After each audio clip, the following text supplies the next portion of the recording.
Now, these are the categories of the major economic indicators.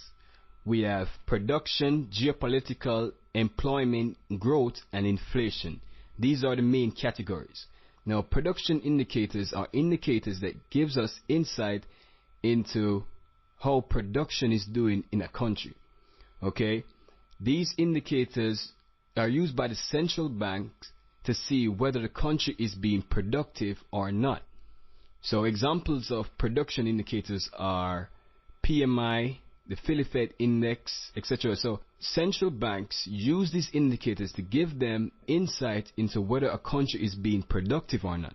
So in order to get an early estimation of what growth is like, central banks use these indicators, use production indicators such as the PMI and the Philly Fed index, to give them early insight as to what to expect for GDP.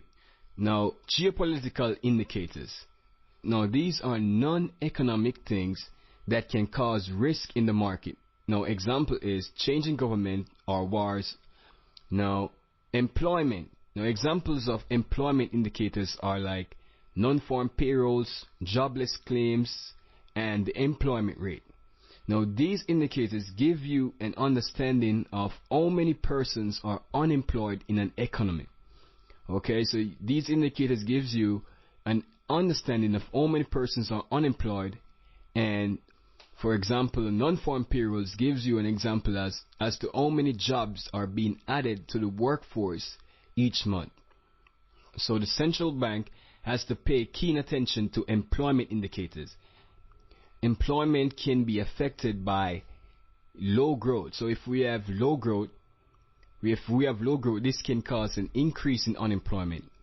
Okay, so if we have unemployment as a result of low growth, what the central bank will do is try and increase the money supply in the economy.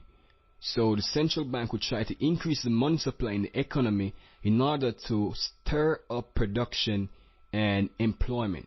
So more persons having access to loans and more money in the economy should increase demand and hence increase production. So when there's unemployment as a result of lack of growth, you may see the central bank lowering interest rates, or you may see the central bank implementing QE programs. This is quantitative easing, where the central bank pumps money into the economy. Also, unemployment can be caused by increased inflation.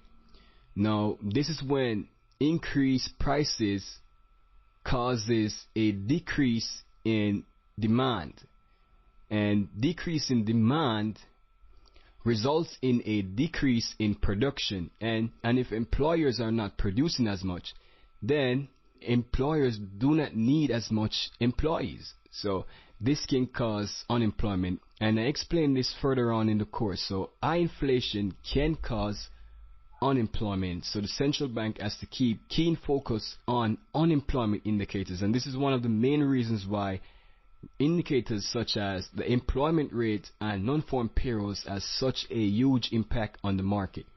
Now, growth indicators. Now, an example of a growth indicator is GDP, which is the gross domestic product, and this is released every 3 months.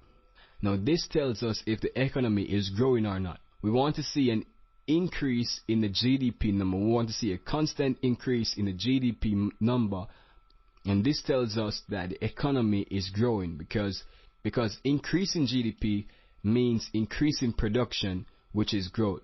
And we also have inflation indicators. Now, an example of an inflation indicator is the CPI, and this is released every month.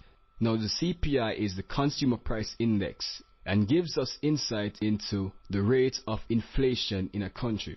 So the central bank pays keen attention to CPI to always have an understanding of the level of inflation in a country. And inflation is how the cost of goods and services are moving. So if the cost of goods and services are increasing, we say we have increased inflation. And if the cost of goods and services are decreasing, we say we have decreasing inflation or decreased inflation. Okay? And in the next lecture, we'll be looking at tools for economic stability.